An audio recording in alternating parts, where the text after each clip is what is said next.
که تاسو په کور کې موبایل ورکړی او تاسو غواړئ چې د پردي نمبر نه ورته کال را نشي نو بالکل تاسو دا طریقه وکړئ بیا ورته پردي نمبر نه کال نه راځي.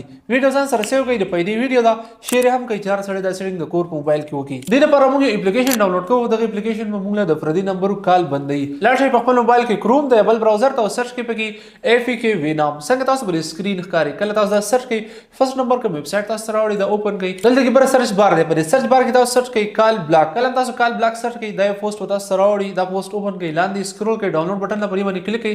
دا اپلیکیشن ډاونلوډ کړئ اوپن کړئ. څومره پرمیشنز درنه غواړي اور تاسو الاو کړئ. تاسو موبایل ډایل پیډ چې کوم دی دا د اپلیکیشن تر راوړوي. کله تاسو راوړوي دلته کې به درې اپشنز دي. اول نمبر دی بلاک ان نمبر. که تاسو دا ټاګل ان کړئ نو د پردي نمبر نه کم نمبر چې تاسو موبایل کې سیو نه مرغ موبایل کې دا غیر ورته بیا کال نشي راتلی. تاسو دا ټاګل ان کړئ بیا ورته کال ناراضي. ادو نور هم دي دا دویم نمبر چې کوم دی کله ورته پردي نمبر نه کال راځي نو بس سایلنت دي. دریم نمبر چې کوم دی کال بنراز صرف نوټیفیکیشن راځي چې دی نمبر ولته تا کال کول کوشش کوي. د پیدي ویډیو د